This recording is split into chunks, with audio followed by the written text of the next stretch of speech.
Whoa, we're live. It's happening. Let me hit. It's happening. And we don't know what's going to happen because we usually heavily edit because we are actually not very good at talking. No, not at all. Not at So all. I'm sorry if you're joining us. Anything could happen. But, also thank you for being here. Yes. So what are we going to talk about in this live stream? We've got a few things lined up for sure. We're certainly going to be talking about Overlord, a little bit AKA of, creeps. yes, a little bit Yes. of the Dookey Dash, which I've been obsessed with and losing my mind. We'll get into Porsche. Is it a success? Is it a failure? Some AI, and maybe we'll talk a little bit about flow and doodles, and who knows? Some hacking stuff, maybe. Anyway, Yeah. we're unofficially calling these live streams the NFT State of the Union. And we don't know yet if this is going to become a weekly thing or not. So I guess it depends on audience reaction. That being said, I think let's just get into it here. Yeah. Yeah. Let's Yeah. do it.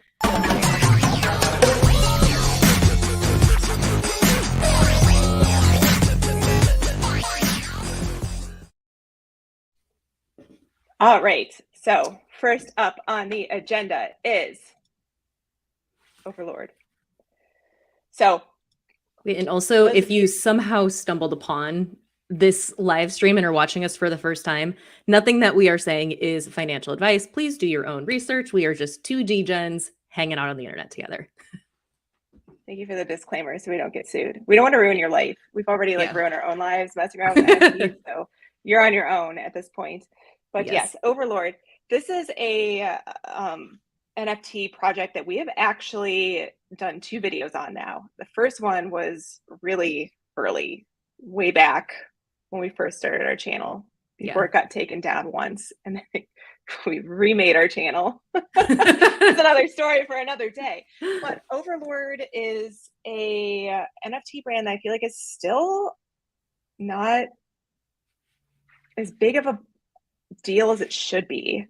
Yeah, right? I feel like people are just like, they're either a holder and they're huge and they understand how powerful the community is, or they're like, oh yeah, I've heard of it. I see that it, has a pretty solid floor, continues to grow. Like maybe I'll get interested at some point. It just seems like there's extremes. Such extremes. And I can really understand why so many people don't see what is happening here. Maybe it's because all of the crease people are kind of in a circle jerk. Am I allowed to say circle jerk on YouTube? Well, I just said it. So one time I did a poll on my Twitter because my PFP is Creeps, which is one of the Overlord characters. And I just asked everybody that follows me who here isn't a Creeps holder, and there were very minimal votes. Like, I just want to know if I was in a Creeps echo chamber or not, and I was in a very big Creeps echo chamber. So I feel like that maybe has something to do with the fact that the word hasn't really gotten out about what is going on with this, because I think we're all just so hyped in a small algorithmic echo chamber that it's not cross-pollinating properly.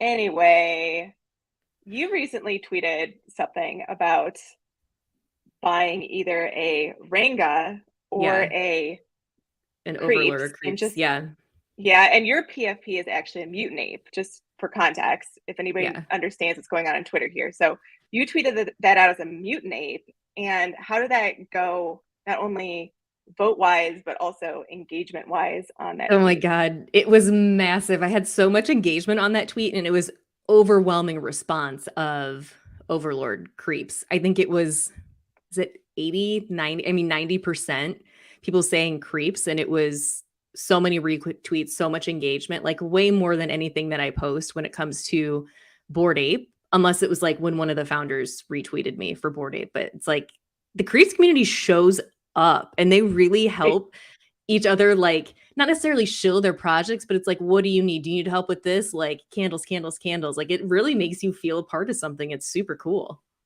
And it makes me feel really popular. And after you did that, you texted me and you were just like, do people know how much engagement they can get from just the creeps community. And I was just responding back like, I know. It's like I've been saying this forever. Nobody's paying attention. Anyway, let's go Yeah. through some of the stuff that they got going on here because I need a I refresher think this is because going to be really big. yeah, the output of that poll that I did on Twitter is I did go ahead and I bought a new creep, so I staked it. So now I have only 2, but I need to remember what's going on before all the new stuff comes out. Two is better than 0. So they have planned gaming, and at first they said this gaming thing was going to be like a card game, like Pokemon Yeah. style, but that clearly is not true based on what they've been revealing in Yeah. their latest tweets, which I'll show in a moment. So there's the gaming vertical. They have film and TV planned, which we already know that they partnered with Stupid Buddy Studios, which is Seth Green's animation studio responsible for Robot Chicken and a whole bunch of other funny content. So this is very much going to be a professionally made TV show. They've hinted at Netflix. I don't know if that's official yet, but that's where it's going to end up. But it, has definitely a backing in a real deal comedy animation studio, which is awesome. Fashion Line, they announced maybe like 2 months ago that they were going to hold a competition for holders of the Creeps Genesis NFT to submit ideas for what they want to do with the fashion brand. And there were 2 different winners from within the community that are supposedly working directly with the Creeps fashion team. And they have hired already a whole bunch of former executives from big brands that already exist. But they did say that like doing a real fashion line, not just like a NFT t-shirt brand, which is what most NFT projects do, takes a year from concept to launch to really do the right way. So we already know that that's not coming for a while, but they started it a few months ago. So I'm really excited to see what they do with that. And then they also have products, which we don't know anything about that yet. So just looking at like some of the gaming stuff that they've been putting alluding to, taunting us with. Taunting. Explore the prophecy. I think this is where I want to go here. The Pillars Gaming. Reveal the secrets.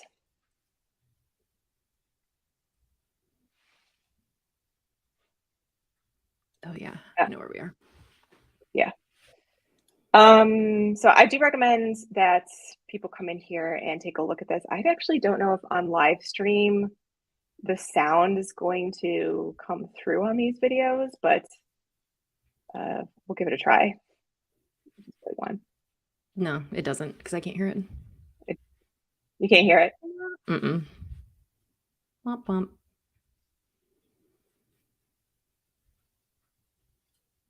It's cool. I went through these this morning. Well, regardless, I'm showing you where to look if you want to take a look at this stuff. These are really incredible. Like, it's clearly not going to be a card game. And the nice thing about these videos is they're short. So it's not like a huge time commitment. Right.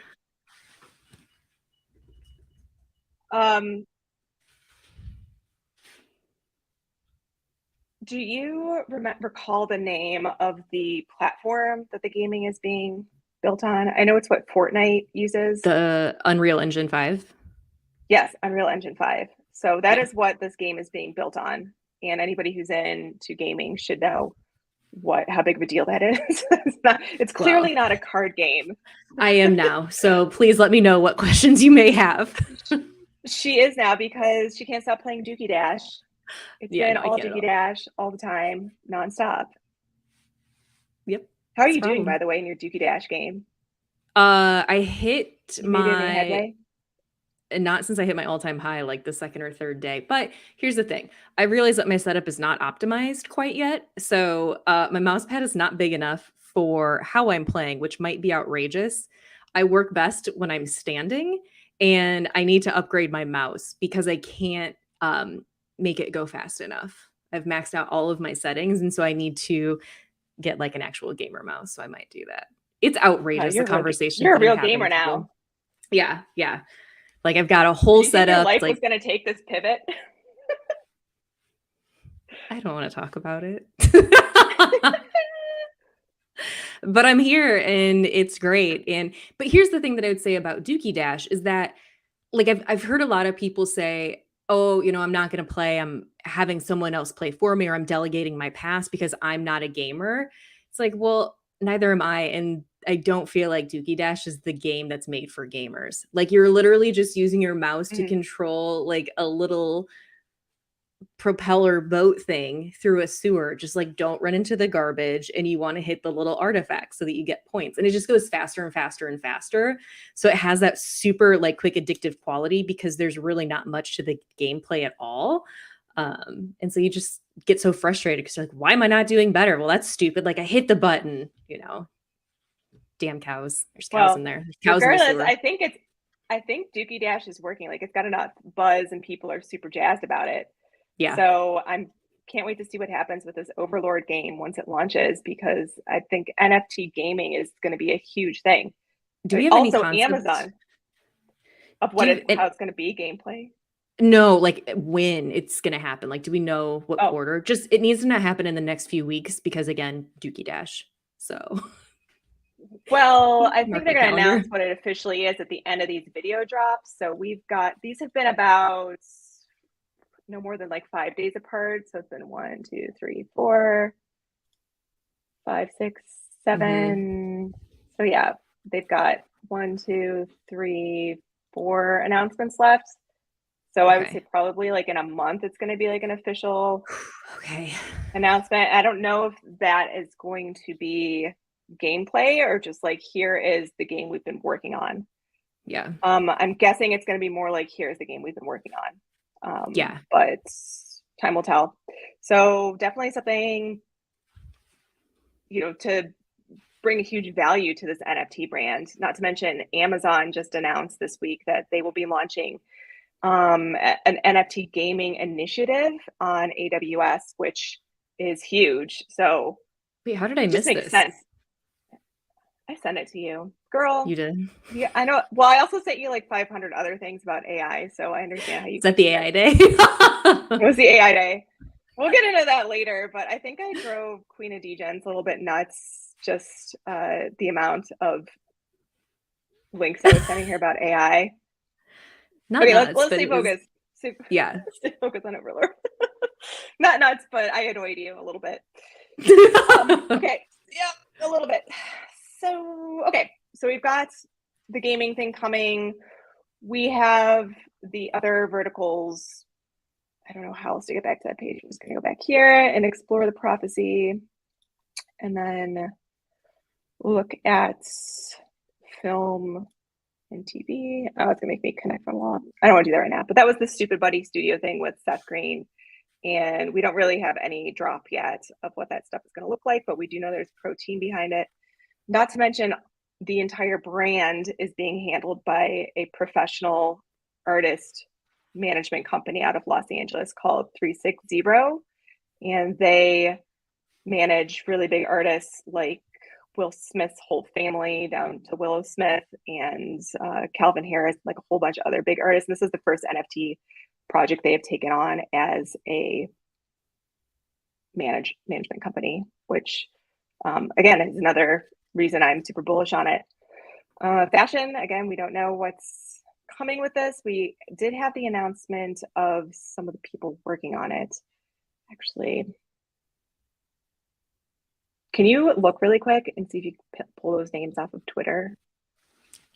Yes, ma'am. And then, of course, the products. So, I mean, come check this out if you're interested. If you're already in it, hey, you already know who I am probably. And I've got very high hopes for what's going to happen here. And if you're looking to get into it, to come on OpenSea, the original project was called Cold Blooded Creeps, and they have since changed the name to Overlord, which is the brand that's going to be an umbrella brand over a bunch of different character sets that are going to be built built out. Like Creeps is one character set, which will be like the original, like the Mickey Mouse of the brand, if you think of it that way. And then there will be other different characters, maybe like Marvel Studios is more of a better comparison. So there will be like a Superman type thing and Wonder Woman. I'm totally failing describing this because I think some of those are DC comics, but you know what I mean? It's gonna be different like storylines underneath the Overlord brand that have different branding to them themselves. So The that's all I got fashion for Overlord. brand, the fashion brand was Yeah, West Brand Lab. West Brand Lab. But the Yeah. people that work for West Brand Lab have ties to like Nike Yeah. and a whole bunch of other Nike, Louis Vuitton, or Jimmy Choo, sorry, Netflix, Jimmy Choo. Converse, Spotify, Intel. I mean, they're all over the place in terms of brand partners. It's huge. Yeah. So what I'm getting at is that it's not the t-shirt shop down the street in LA printing stuff in all different sizes, where you get a little boy's medium-sized shirt that doesn't fit anyone. I know from Not experience. here. Not Doesn't here. fit over lady hips. So really excited to see the fashion stuff as well. I think there's a little bit of something for everyone in this project. I agree. Gamification has been super great all the way through. So I can only imagine, as they throw a game our way, what will happen? What will happen? I see that we've got some comments coming in. Phoebe, hello. Thanks for the support. We always see your comments. Yeah, I typed too fast. It was supposed to be "What's up?" question mark exclamation point, but I Fail. failed. Next What is topic. next? Dookey Dash. Dookey Dash. We did talk about Dookey Dash a bit already. I don't know. Do you want to see the interface? Yeah. Okay. But I was saying previously that this is a success because you were not a gamer before getting into this. No, not really. And I mean, it's been so bad that like my mouse pad situation that I had asked my partner today if I could borrow a Magic the Gathering play card mat because they're those long sort of mats that are basically like a giant mouse pad because I also don't have a computer pad or anything. So it's gotten super serious. But the last time I played at whatever point today, I did not do very well because this is a very bad score. So this is Dookey Dash, and my wallet's already connected. I've already started like gameplay, but this is I'm playing on a tier 4 pass. So to get a tier 4 pass, you had to have an ape and a dog. And right now my From rank Board is Ape Yacht Club or Board Ape Mad Yacht Ape. Club. I mean mutant or mutant ape. Or was it just Board Kennel Club? Board Ape Kennel Club, sorry, is the dogs. So Board Ape Kennel Club. Say that again. To get a tier pass, did you need a Board Ape or did you need a mutant ape or did you need both or one or the other? Tier 4 pass, you had to have a Board Ape and you had to have a Board Ape Kennel Club. So a dog and an ape. The tier 3 was just to have a Board Ape. Then tier 2 was to have a mutant ape and then a kennel club. And then tier 1 was just a mutant. So I'm playing on a tier 4 pass, which gets me more like percentage on my points. It helps my score overall in the end. And they have these Power Shark packs that you can buy, which I haven't purchased yet because I'm just not good enough to waste my money. But you buy them with ApeCoin, and it basically helps you get extra boosts or time on your boost. It's just like beneficial in gameplay. So the people who are in like first place are definitely boosting over 100 times, and they're close to like 1 billion points. And my top score is 131,000 here. So there is some leverage with a financial advantage. Yes. So my modifier is plus 30% because I have a tier 4 pass. So that's what this modifier is. Fragments are the things that you want to like collect. My overall score here, and then obstacles, things that I like blasted through, you get points for that. So I can show you really quick if you want, but I also don't have to. Do it. Demo. Okay. No, demo for sure. So I got to validate my pass first. Mm-hmm. Okay, so now I'm going. And I want to just like not run into any of this garbage and get all these little artifacts here. And then I got points for blasting through that. If I hit that Christmas tree, I would like bounce off of it. Hopefully we get a windmill here quickly. These guys are tricky. So yeah, this is This is it. pretty good for a game streaming through the internet too. With who knows how many people at the same time, It's like unreal. So I I am play it, impressed. and then the person in my house down the hallway plays it. So at different times, I'm hearing like different ching ching ching ching. The It's pretty person you live with. obnoxious. It's Yeah. the person I live. I'm not getting that one. That's a trap. Blast through this guy. Okay, I should die soon. What if this ends up being like one of my best runs? Oh yeah, right. And it's live. Just keep going until just you're doing good. It's because you're so relaxed because you're nervous about talking live that No, now I'm getting nervous. I'm sweating. Oh, I died. oh This was wah, not a very wah. good run. Damn it. Because also, Dookey if you don't Dash. get a lot of like artifacts in the beginning. So I went for a minute and like 40 total score. That's okay. But anyways, this is Dookey Dash. This is what everyone is obsessed with. Mm-hmm. The top score right now is over 700,000. And then if we go to see my little rank, I'm all the way down here. So now I'm 7,000. In that time that I refreshed, so this page had probably been open for like, an hour or two, 3 maybe. Mm-hmm. And I've already lost ranking. Now I'm in the 7,000s. So it's intense. People are playing really hard, and there are definitely people who are spending money to have professional gamers play for them. So it's interesting. And there's 10 The days of this future is game now. left. Huh? The future is now. The future is now. I know that I'm not going to win, and like I don't care to pay someone to win. I just want to get the best score that I can possibly get. Because again, I'm not a gamer, and it's like, yeah, well, I can dodge some stuff in a sewer. Like it's no big deal. So Do you that's think Dookey Dash. blockchain gaming is going to bring the rise of full-time paid gamers? Like their job is playing games? Yes. If Yeah. if projects keep having these sorts of games in their roadmap that have incentives to them that make people want to have these high scores for like whatever the reason may be, full-time gaming in the metaverse and paying someone to do that, as long as it's not considered cheating, 100%. Just literally based on what I'm seeing with what's happening in Dookey Dash. Like literally people are like, I just vetted this professional gamer, guarantee that he can get over 300K. It'll cost you point whatever ETH, guaranteed over 500K for 1 ETH. It's just like wild. Well, So here we here we are. are. We have some questions coming in. Are we going to Madonna's upcoming tour? I mean, maybe. Maybe. TV. I'd like to. To be TBD. And then how old are we? Well, I'm 150 and DGen's queen is about 18. Does that sound right? About right. Yeah. Somewhere in You're not between. supposed to ask ladies their age. Don't you know that? It's fine Also, though. why? Why does it matter? Why does it Does it? matter? Does it matter? Maybe. I don't know. Does it? Does it not? Well, there's a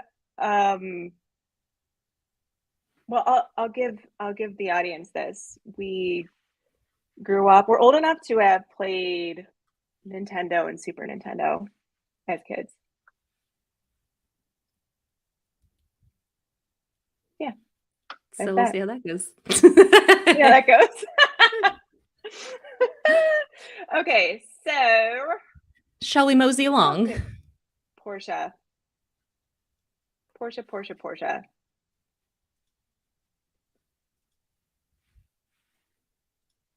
I mean, what do we say about this?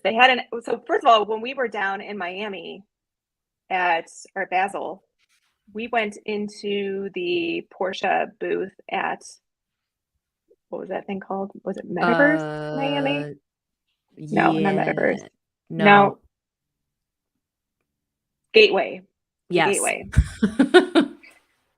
Which was a very good That was a good street event. NFT Web3 event that went on for multiple days. Porsche had a takeover of like a space Mhm. where they pitched us the NFT. And what did you think back when they were pitching when we I were thought it there? was I thought it was an interesting concept, but we never knew like what mint price was, and I knew it was gonna be an obnoxious amount.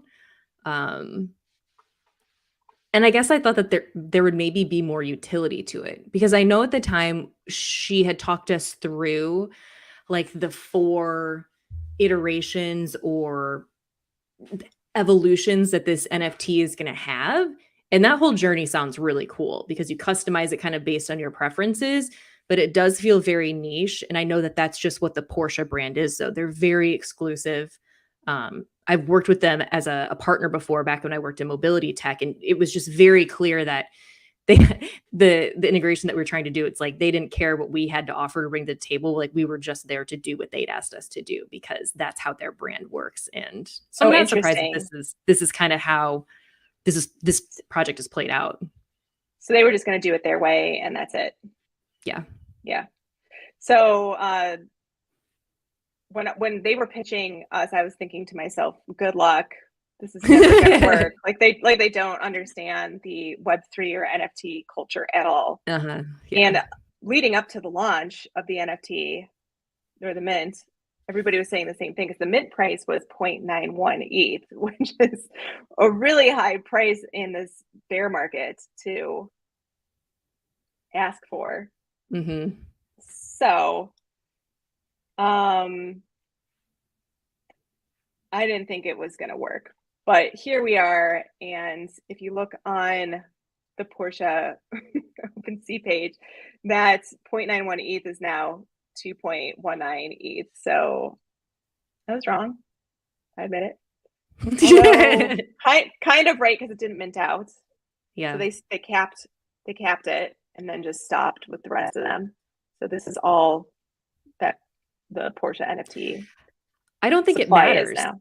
I just feel like this is how their NFT is going to be, take it or leave it. I don't think that they're doing it to try to grow this huge community. I think that they're doing it to be relevant to technology as it progresses because it does play into mobility in some sense, but like it's definitely not like a money grab thing. I think they're doing it for relevance more than anything.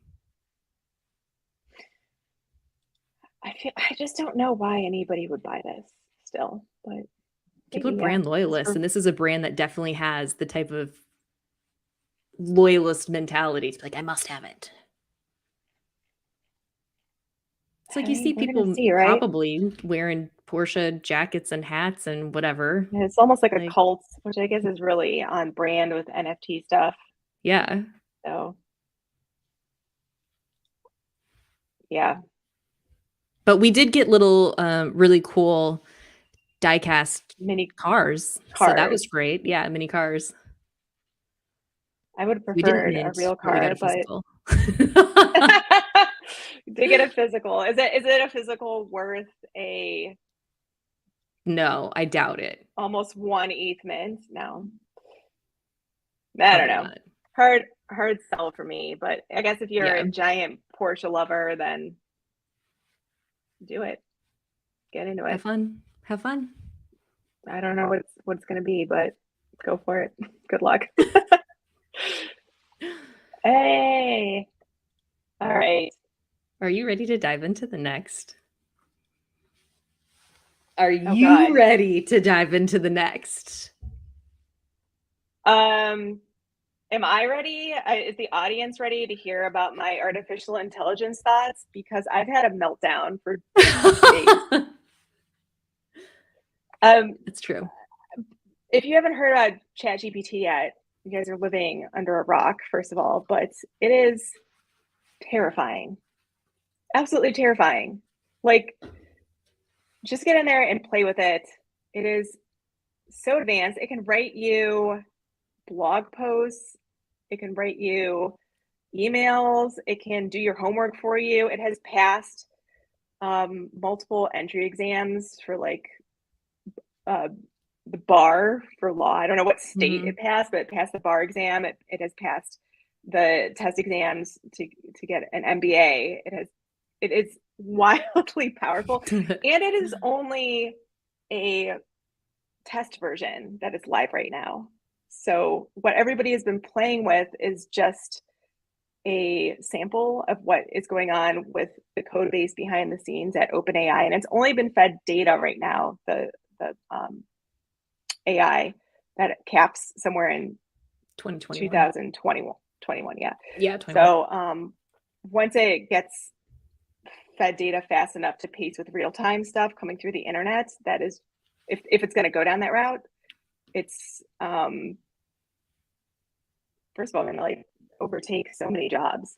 I feel like if you're not learning ChatGPT right now, how to prompt engineer with it, which just means how to ask questions properly in it, you're going to fall behind. And get in there and start learning, because resistance is futile. Yeah, I think the best way to look at it right now is don't be terrified that it's going to take over the world, though I'm not saying that it won't get to that point. And it's not going to wipe all jobs tomorrow, but learning how to use AI in a way that can like empower you in the work that you do, like help automate some things or optimize your work and your process, like that's a valuable skill to learn because it can help you like get a leg up against other people. I mean, there's just so many ways that you can use these types of applications, like writing a cover letter, or like you said, you can do songs. Like we watched that video of the guy used it to write an article and then he input his own SEO tags. Like there's just so much possibility with it. So familiarizing yourself in any capacity about what these capabilities are would be valuable. I agree. And then I didn't realize until a few days ago that every chat that you make inside of ChatGPT, you're actually training the AI as well. So you're training it to do what you want it to do. So if you know how to properly ask it questions, you can get it speaking like anything, like yourself, like somebody else is writing. You can go in there and say like, you are a Nobel Prize winning mathematician and write me an essay about quantum physics. And it's going to come out that way. Like you actually are that person. Yeah. You'll appreciate this KB comment. I'm scared to talk about it. It's wild. It's truly wild. Because there's what it can do from like an intellectual standpoint. And then you'll also see a bunch of people who are like, here are quick ways to get rich with ChatGPT, you know, and it's like, well, that's probably not the route things are going in. Like I'd spend less time on that sort of content and more about the things that are scaring you. But I know it's a force, and there are so many other AI tools now. I went on a deep dive, and also, hey, Birkin, I think is that how you say your name? I see you. Hi, yes, I can read your comments. Hello. Just want to say hi to everybody tuning in. Thank you for joining us, by the way. Yeah, so these other AI tools that I've been looking into, oh my gosh, they are all so powerful. Probably people are familiar with Stable Diffusion already. So Stable Diffusion is an AI platform for image generation. So you can say like, make me pictures of an ancient Egyptian goddess walking through New York City. And it will give you that. And it comes out actually so cool. pretty dang good. Yeah. And if I'm not wrong, that was also the tech behind the Lensa AI app that went viral for a minute. Yeah, I think so. Yeah. Right. Yeah. So, you know, I would say even more than just like playing with these tools, if you have a coding or building background of any sort, like these are open APIs to use, and you could build your own product like Lensa AI that is just, it's mostly about UX. Like instead of making a user think like, what do I want to do with Stable Diffusion, what kind of prompt do I want to write in here, you kind of lead them into it. So all Lensa AI did was say, pick some of your own selfies, and then they ran your selfies through their own prompt to generate certain different profile pic type versions of your face. And they charged a lot of money, like, well, not a lot of money. I think they charged like $10 to make or something like that, but they made a lot of money really fast on something that you could essentially do for free if you just knew how to prompt engineer yourself and ask the AI to do those things for you. But it was all just pure usability and interface. Like here's a simple way for you to do a certain task, and here are the results, and we're going to charge you some money for it, which is crazy. That's like where I would focus right now on trying to beat the AI game, like build an app that makes it easier to use. Some of the things behind the scene. What's the name of that application again? I'm talking about Lensa AI. Lensa is a app for iPhone that helps you make digital avatars of yourself that look like they've been painted by professional artists. And if you want to just play for free, go to Stable Diffusion. It's stablediffusionweb.com. That's the free text to image generating AI platform. And then there's also like you can go on sounddraw.io. So that's the website. It is a AI generator for music, and I haven't had time to play with it yet, but I was watching some videos of people who are using Sounddraw to create music, and I'm shocked at how good it is. Like, did Kanye West write a rap with it and tweet it? oh, probably. I don't know. I hadn't heard of that, but I wouldn't be surprised. Like, it's just such a quick, easy way to make beats, or like if you need some background music for a YouTube video, or you need to put some music in a commercial and it's low budget, and you can give it a prompt like, I want something that sounds really dramatic, and then, you know, okay, now slow down this beat you gave me, and well, give me a different one, like whatever. You can just keep modifying audio in it with no knowledge of music production whatsoever, and the stuff that comes out is pretty legit. Like, Yo, we got to do a new humans ever theme gonna song. should we try it out? Yeah, for sure. Okay. Yeah. Let's Stay dog food tuned this. We'll dog food next it. time, and I'll let you know. Next time we do a live stream, I'll let you know how it turned out. But yeah, I mean, this is just going to speed up production for content creators.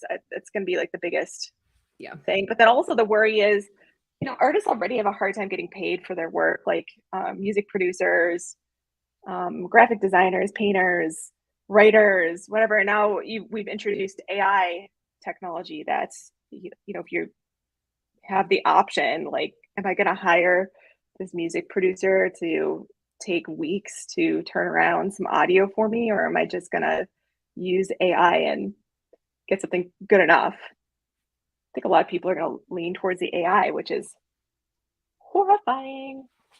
Yeah, KB, you're right. What's up? Podcast reference.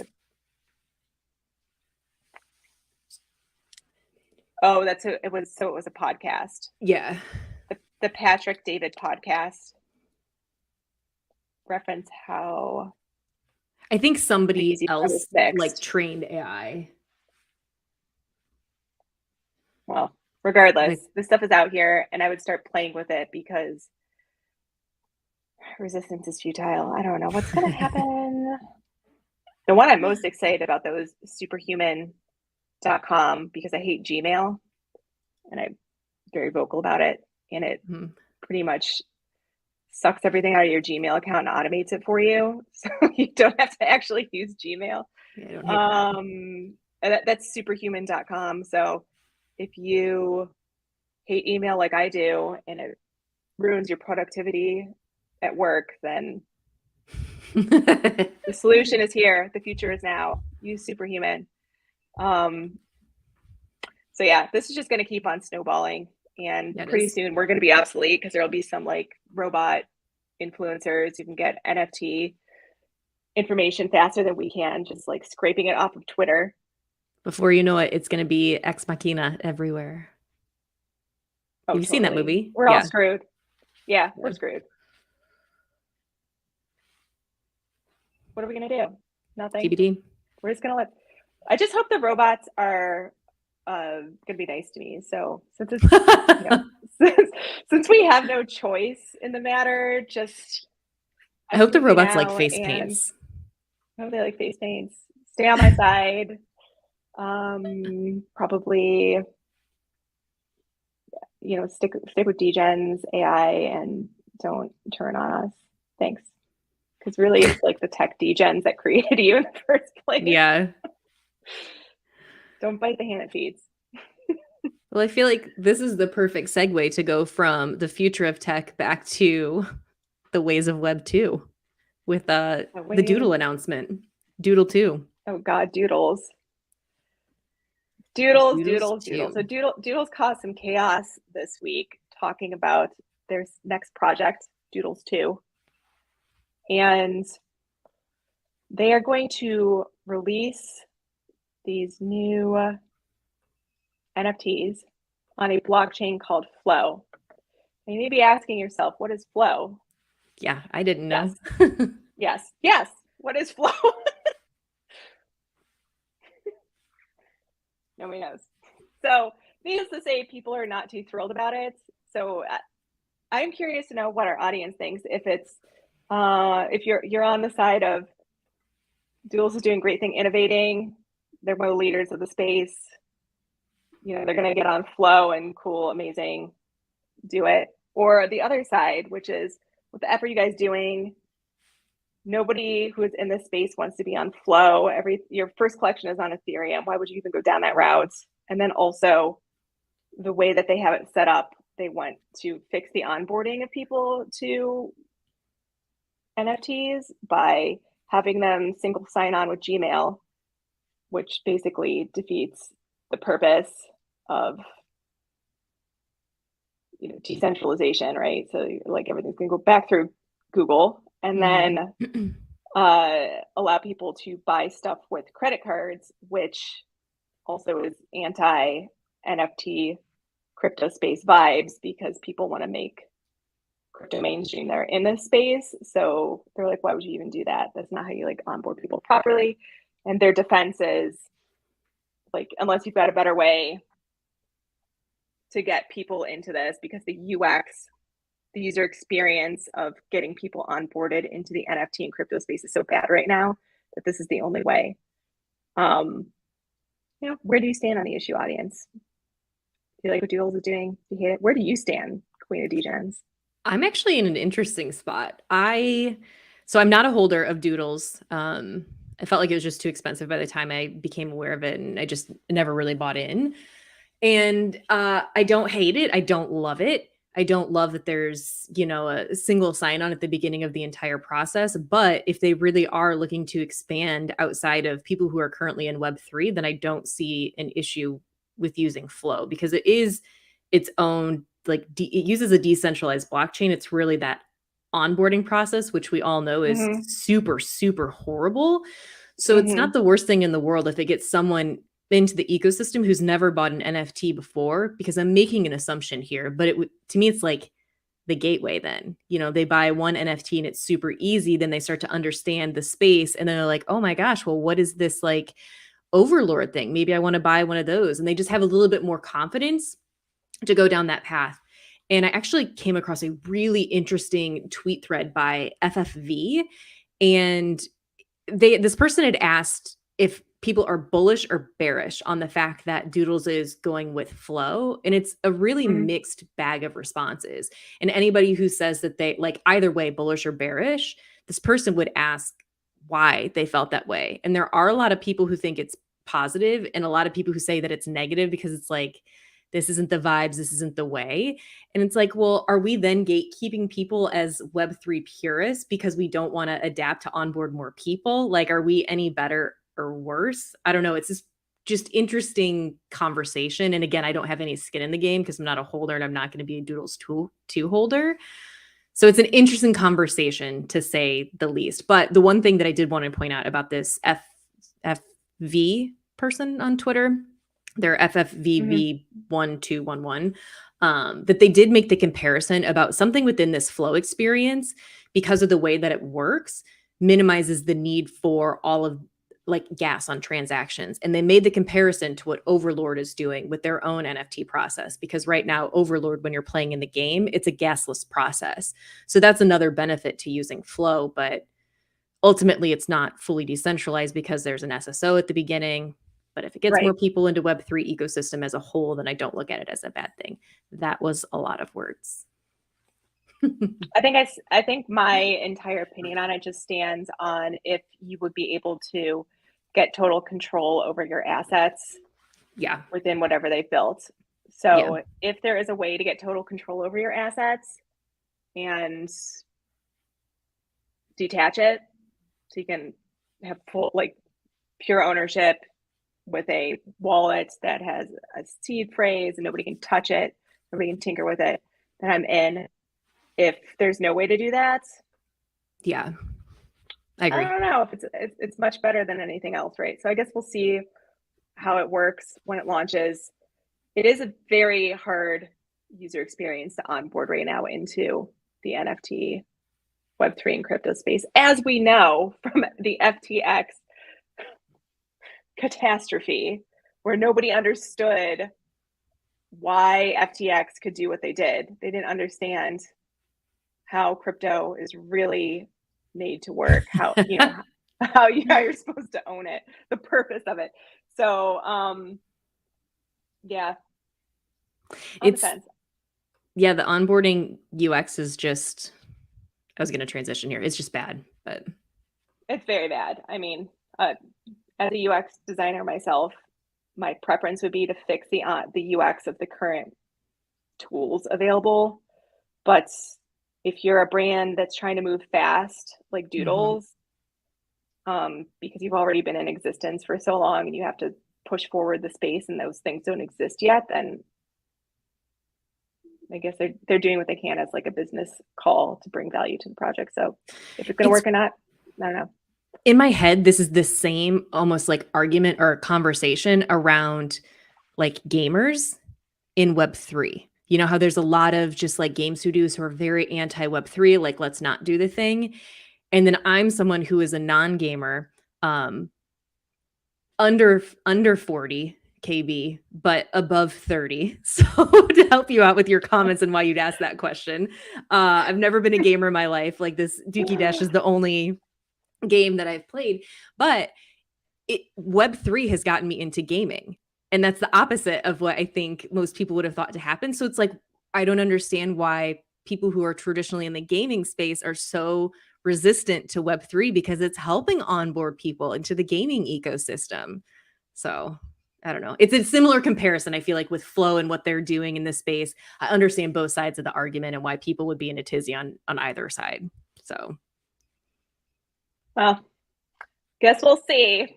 Oh, we got a comment here, Victor. I think we might need a centralized experience at first for the masses and then give them the option to extract their items if they choose. I completely agree. Yes. totally. All, Yeah. all the yes. I think if that option isn't there, then, we haven't really made any progress in what Web3 is supposed to be. Mm-hmm. Like, the whole point is digital ownership. And if you're letting a centralized power control your digital ownership, why even do any of this stuff? Yeah. you know. So, agreement. The onboarding is Let's so talk. bad that The people onboarding is keep so bad. losing their assets. Yes, they do. And that is our next and last topic, the hacks that are going on right now. So, we've had, I think the biggest one is, actually, I don't know who's a bigger hack, Azuki or Kevin Rose. So Kevin Rose is the founder of Moonbirds and apparently did not properly segregate his wallets and lost like most of his assets in one bad signing of his Ledger wallet to a website, which is so bad, right? You got something to Yes. bring up? Uh And no, I just wanted to make a point that Kevin Rose also, he's the founder of Dig. oh, I didn't know that. Yeah. I learned about that So because I didn't know who he was, like just as a person, but so he's got a strong tech background and yes. still Yes. Yeah. that just blows my mind. Yeah. And we have a video, by the way, on how to properly segregate your wallet. So you can use a Ledger cold wallet and set up multiple um, different wallets within it and segregate all your collections to avoid this sort of thing. So like if you have Bored Ape stuff and then you've got Creep stuff and then you've got Moonbirds, whatever, you put them all in different wallets. So if you go and connect your wallet to one of the websites that you're supposed to interact with, like Bored Ape's official site, and you make a mistake, your whole wallet doesn't get drained, which is how it really should be set up. And then um, the Queen here put this tutorial together, which is brilliant, which also allows you to take your ENS name, so your like .eth address, and make a bunch of subdomains, so you can easily move between these wallets without having to memorize nobody memorizes the long code address, but you know what I mean. You can just type in like bayc.dgensqueen.eth, and then you have access to that wallet and can do what you need. So the fact that these big just do it. At the very least, just have a separate Mint wallet. If they used a different wallet to Mint, like to connect with whatever contract they were trying to connect with, this wouldn't have happened. Bare minimum. Yeah. So that's crazy. And then a Dookey hack, that wasn't actually a wallet hack. That was a takeover of their Twitter, which I've seen a lot lately. So I don't know what is going on with Twitter, but the danger there is that somebody maybe set up their Twitter account with a like SMS backup. What's the word I'm thinking of? The two-factor authentication thing, 2FA. So maybe they set it up with like SMS. Somebody was able to socially engineer that hack. So the way you would do something like that is call the phone company and say, the phone's not working, fake validate that you are the owner of that number, have that number transferred to you, and then you've got into every account that is associated with that phone number. This is perfect timing, because our next video that comes out on Wednesday is about Web 2 security basics, which is what this falls under. So this would be both, it sounds like SIM jacking and then also two-factor authentication. We talk about all that in our next video that comes out on Wednesday. Yes. So, yeah, 2FA is it's hackable, and somebody got into that Azuki account, and they were able to put out some links for people to mint some special Azuki thing, and I think almost $1 million of damage was done of people getting drained. So be very careful. Anytime I get that feeling, that like urgent feeling to buy something, you go, oh my God, I'm gonna miss out if I don't do this really fast right now. That is when you gotta sit on your hands and be like, no, I will not panic buy. I'm going to properly read through this site. I'm gonna look at the URL. I'm going to check Twitter really quick to see if anybody has had an issue with this. I'm going to, validate with maybe a moderator or something with a separate Twitter account that this isn't a hack. Like, you got to just take a moment and pause before you. Or check Discord too, like Discord and the project Twitter, just making sure that they're saying the same thing, like in multiple places, because that will typically happen too. Like projects will make updates in multiple spots so that you can validate that it is legit. Yeah. And anything that's like an urgent grab for your money is just a red flag. Just get used to that, because that's how you get screwed.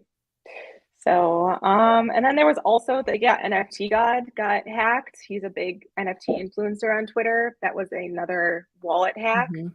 Again, could have been avoided with that wallet segregation stuff. That's really sucks for him, because he's supposed to be somebody who's got a lot of influence, valuable information. Intel, information about knowledge, the proper way to do things. And I don't want to curse myself, but I feel like we got pretty good knowledge compared to him, since he didn't set his wallet up the right way. So, I mean, the hacks are happening. It's crazy. Be careful with influencers, because just because somebody has a big following, doesn't mean that they know what they're doing all the time. Do we follow Molly White? No, we don't. Who's Molly White? She's cybersecurity. I'm into it. And then, the last thing before we go, A Kid Called Beast. That was a big mint the past 2 weeks. And I actually did mint that project. And I flipped it and sold it, because I just got a gut feeling about it that it wasn't going to go well. Just because the art looks good doesn't mean the tech is good. And I'm somebody who needs both to be fully on board with something. I gotta like be like, okay, your tech team is really good and your art is really good, and because of that, I'll almost lean towards the side of the tech being good is more important, because again, those things happen where they got hacked and their Twitter got compromised, and then they were like really unprofessional about the way that they were handling some issues with the mint at the beginning. Like people were having trouble minting from the site, so that was my biggest like I am out. And then that was quickly followed by that Twitter hack, and it is not a good launch of a project. So I cannot recommend it, unfortunately. No, But yeah. the art does look cool, but I'm out. So unless anybody has any other questions to ask us, we thank you so much for joining us for our first live stream here. This is a big experiment. Let us know what you think of it. If either reach out on Twitter, leave a comment, whatever. If you think this is too long, too many topics, if we're boring, if we should never do this again, and just stick to our usual videos with gifts, let us know, because we sure don't know. Yeah. And like and subscribe. Thank you, KB. Thanks, guys. Stuff. Peace. All right. Bye. Bye.